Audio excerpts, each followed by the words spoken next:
नमस्कार दोस्तों, आप सबका स्वागत है हमारे चैनल एस्ट्रोवर्ड में। अगर आपने हमारे चैनल को अब तक सब्सक्राइब नहीं किया है तो अभी सब्सक्राइब करें। तो आज हम आपको बताने वाले हैं कि कोई कितना भी क्यों ना जरूरी हो, पति पत्नी के पास यह चीजें नहीं रखनी चाहिए, अन्यथा ऐसा जीवन आपका बर्बादी की तरफ चला जाता है और ऐसे पारिवारिक जीवन अच्छा नहीं माना जाता है। और दोस्तों, पति और पत्नी का जीवन अर्थात वैवाहिक जीवन भगवान शंकर और माता पार्वती के द्वारा बनाया गया एक पवित्र रिश्ता है। इस रिश्ते के अंदर जितना ज्यादा अटूट प्रेम और विश्वास रहता है, यह रिश्ता उतना ही ज्यादा मधुर और कोमल होता जाता है। लेकिन दोस्तों, इसका दूसरा पहलू यह है कि अगर इस रिश्ते के पास से अगर दरार पड़ जाती है तो दोस्तों, देखते ही देखते यह रिश्ता बर्बादी की तरफ चला जाता है और इस रिश्ते के अंदर कई प्रकार की समस्याएं उत्पन्न होने लगती है। तो दोस्तों, आज हम आपको बताने वाले हैं कि पति पत्नी के पास फूल कर भी यह चीजें नहीं रखें, अन्यथा आपके पारिवारिक सुख और आपको पारिवारिक सुख नहीं प्राप्त होते और आपको परेशानियों का सामना करना पड़ता है।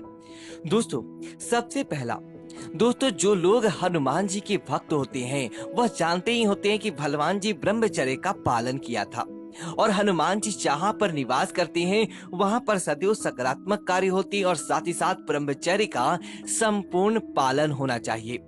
इसीलिए इस बात का ध्यान रखें, जब भी आप अपने शयन कक्ष के अंदर हो तो आपको हनुमान जी की मूर्ति या तस्वीर अपने पास नहीं रखनी चाहिए, या फिर हनुमान जी की तस्वीर आप शयन कक्ष के अंदर ऐसी नहीं हो कि खुली आंखों से आपको देख पाए, या ऐसा बंद अलमारी तिजोरी के अंदर या किसी प्रकार से आप ऐसे ही कपड़े के पीछे या रजाई इस प्रकार से आप रख सकते हैं। लेकिन सीधी हनुमान जी की तस्वीर आपको अगर आप अपने शयन कक्ष के अंदर रखते हैं तो दोस्तों, हनुमान जी की क्रोध का आपको सामना करना पड़ता है और देखते ही देखते आपको कई प्रकार के दोष लग जाते हैं। इसलिए सबसे पहला कार्य तो आपको यह नहीं करना चाहिए। इसी तरह दोस्तों, अगर दूसरी चीज की बात करिए तो जब दोस्तों आप किसी प्रकार का व्रत आदि करते हैं, इस प्रकार से एकादशी, अमावस्या, पूर्णिमा या किसी भी प्रकार के मंगलवार, शनिवार, अगर आप किसी प्रकार का व्रत आदि करते हैं तो दोस्तों, व्रत का पारण तभी संभव हो जाता है जब आप शुद्ध, सात्विक और सकारात्मक रहते हुए उस व्रत को करें, अन्यथा आपको इस व्रत का फल प्राप्त नहीं होता है।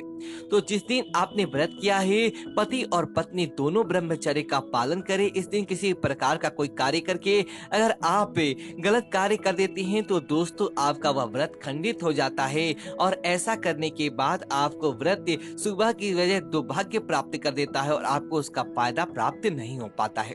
तो इसी वजह से इस बात का भी आपको जरूर ध्यान रखना चाहिए। दोस्तों, इसी तरह पति पत्नी का रिश्ता बहुत मधुर और सकारात्मकता से भरा होता है। जब आप अपने वैवाहिक जीवन का पालन करते हैं तो आपके जीवन के अंदर कई प्रकार की नई चीजें जुड़ जाती है। विशेष तौर पर सुहागिन महिलाओं को कई प्रकार की सुहाग की वस्तुएं मिल जाती है।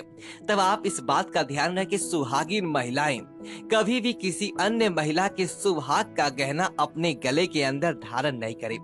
अगर सुहागिन महिला अपने पास से दूसरों का गहना धारण करती हैं, किसी का मंगलसूत्र हो, किसी की सिंदूर की डिब्बी हो या किसी की चूड़िया हो या किसी की बिछुआ हो, दोस्तों, यह चीजें सुहाग की अमूल्य निशानी माना जाता है। अगर आप इस किसी अन्य के धारण करते हैं तो आपके पति की आयु पर विशेष प्रभाव पड़ता है।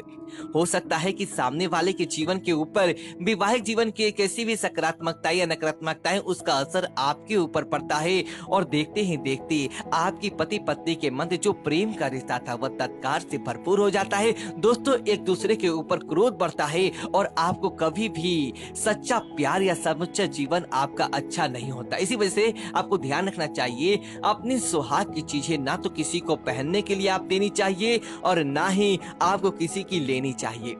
इसी तरह दोस्तों, यह बात का ध्यान रखिए कि पति पत्नी को सप्ताह में एक बार या महीने में 2 बार या वर्ष के अंदर कम से कम जितना ज्यादा मौका मिलता है, आपको संयुक्त रूप के अंदर बैठकर जोड़े के अंदर भगवान की पूजा जरूर करनी चाहिए। माना जाता है कि अगर आप जोड़े के अंदर भगवान की पूजा करते हैं तो देवी देवताओं की विशेष कृपा आपके पास होता है और देवी देवताओं का आशीर्वाद भी आपको प्राप्त होने लगता है। इसलिए इसका विशेष महत्व माना जाता है। पूजा पाठ तो ऐसे ही करते ही हैं, लेकिन महीने में एक बार, सप्ताह में एक बार ऐसा समय निकालें कि आप दोनों एक साथ बैठकर भगवान की पूजा करें, ताकि आपको इसका दोगुना लाभ प्राप्त हो और देवी देवताओं का समुच्चा आशीर्वाद आपके जीवन के अंदर देखने को मिले। इस तरह दोस्तों, महिलाओं के जीवन काल का सबसे अच्छा और मतलब कि बुरा कहे या कैसा भी कहें, देव माना जाता है कि मासिक क्षण, और प्रत्येक महिला को अपने मासिक धर्म का पालन करना होता है।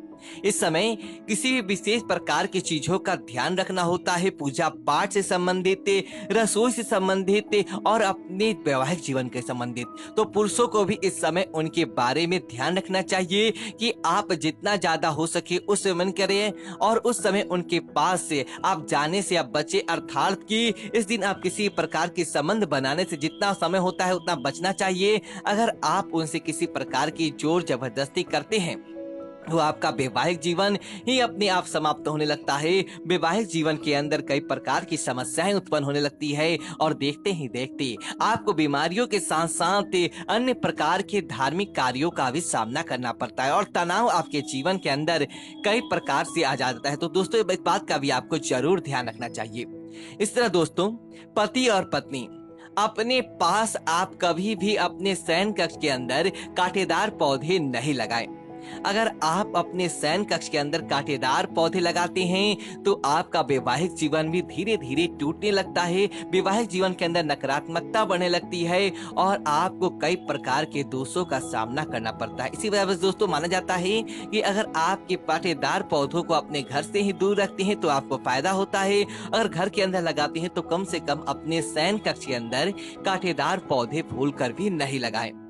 इसी तरह दोस्तों, अपने शयन कक्ष के अंदर आप कुछ तस्वीरें भी आपको नहीं लगानी चाहिए, जैसे कि भगवान नटराज, भगवान शिव की नटराज अवतार के अंदर आपको तस्वीर भूल कर भी नहीं लगानी चाहिए, क्योंकि दोस्तों इससे भगवान शिव का क्रोधित रूप माना जाता है। अगर आप भगवान शिव के क्रोधित रूप की तस्वीर अपने शयन कक्ष के अंदर लगाती हैं तो आपके रिश्ते के अंदर मधुरता नहीं रहती, किसी न किसी रूप से क्रोध या इससे आपके जीवन के अंदर बना रहता है। इसी वजह से इसके बारे में मना किया जाता है। इस तरह अपने शयन कक्ष के अंदर डूबते हुए जहाज की तस्वीरें हो, या आपको फिर अपने शयन कक्ष के अंदर किसी प्रकार की नकारात्मकता फैलाने वाली चीजें हो, मृत की तस्वीरें हो, ऐसी तस्वीरें भी अपने शयन कक्ष के अंदर नहीं लगानी चाहिए। ऐसे आप चीजें लगाते हैं तो आपको इसका लाभ मिलने की बजाय आपको हानि हो जाता है, और देखते ही देखते आपके घर परिवार के अंदर कंगाली आ जाती है। इसी वजह से ऐसा मना ही किया जाता है। दोस्तों, पति पत्नी इन चीजों का ध्यान रखते हैं तो निश्चित तौर पर आपको अपने पारिवारिक जीवन के अंदर फायदा देखने को मिलता है। तो उम्मीद करता हूँ कि यह जानकारी आपको अच्छी लगी तो वीडियो को लाइक करें और कमेंट बॉक्स में ओम नमः शिवाय लिखें और हमारे चैनल को सब्सक्राइब करें। धन्यवाद दोस्तों।